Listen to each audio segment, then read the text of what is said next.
მოგესალმებით. იმისათვის რომ ვისარგებლოთ Google Drive-ის მომსახურებით, აპლიკაციების ჩამონათვალიდან ავირჩიოთ Drive. სასურველია ვიცოდეთ, რომ მოცემული მომსახურების მისამართი წარმოადგენს google.com-ის subdomains. კერძოდ drive.google.com. ახალი საქაღალდის შესაქმნელად დავაწვეთ new ღილაკს და ჩამონათვალიდან ავირჩიოთ folder. მაუსის მარცხენა ღილაკზე ერთხელ დაწყაბუნებით. მოცემულ გრაფაში ჩავწეროთ სახელი, წიგნები და დავაწვეთ create ღილაკს, მაუსის მარცხენა ღილაკით ერთხელ. როგორც ხედავთ, წარმატებით შეიქმნა ჩვენი საქაღალდე.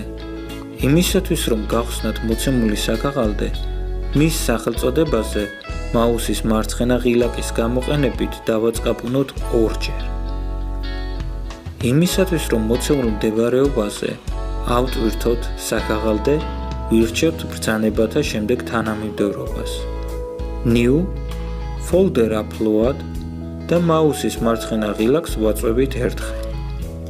ჩვენს კომპიუტერში პოულობთ სასურველ საქაღალდეს, ვირჩევთ და ვაწვევით OK ღილაკს. მიმდინარეობს საქაღალდის და მათში მოთავსებული ფაილების ატვირთვის პროცესი.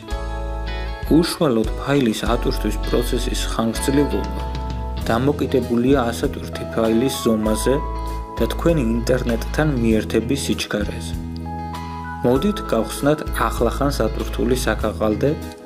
როგორც ხედავთ, მასში მოთავსებულია ორი ფაილი. სანამ ერთ-ერთ მათგანს გავხსნიდე, მოდით დავხუროთ მოცემული ფანჯარა. გავხსნათ ჩვენს მიერ ატვირთული წიგნი, რომელიც PDF ფორმატში. როგორც ხედავთ, Drive მაძლევს საშუალებას ონლაინ რეჟიმში წავიკითხო ჩემს მიერ ატვირთული წიგნი. მოცემული ფაილი დავხუროთ X ღილაკის გამოყენებით. მოდით ჩავიხედოთ My Drive-ში. My Drive-ში მოთავსებულია საქაღალდე, წიგნები, ხოლო წიგნებში საქაღალდე Action Script 3. ხოლო თავის მხრივ მოცემულ საქაღალდეში მოთავსებულია ორი წიგნი. მოდით გავეცნოთ სორტირების ღილაკს. მას გააჩნია ორი მდგომარეობა. List View, სადაც პირველ სვეტში ნაჩვენებია ფაილის სახელწოდება. მეორე სვეტში ნაჩვენებია ფაილის მფლობელის ვინაობა. მესამე სვეტში ნაჩვენებია ბოლო დრო, როდესაც მოხდა ფაილის მოდიფიცირება. სულ ბოლო სვეტში კი მითითებულია ფაილის ზომა. მოდით დავუბრუნდეთ Geared Views. ავირჩიოთ საქაღალდე წიგნები და დავამატოთ ფაილი ჩვენი კომპიუტერიდან გადათრების მეთოდით.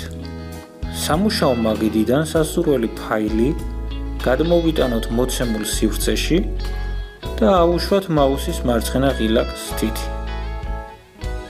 როგორც ხედავთ, ფაილი წარმატებით აიტვირთა. My Drive განყოფილებაში შევქმნათ ახალი საქაღალდე, დავარქვათ საინტერესო წიგნები, გავხსნათ და ჩვენი კომპიუტერიდან ავტვირთოთ რამოდენიმე წიგნი ერთდროულად. გილოცავთ, თქვენ წარმატებით გაიარეთ მოცემული გაკვეთილი. შევხვდებით მომდევნო გაკვეთილებში. დროებით!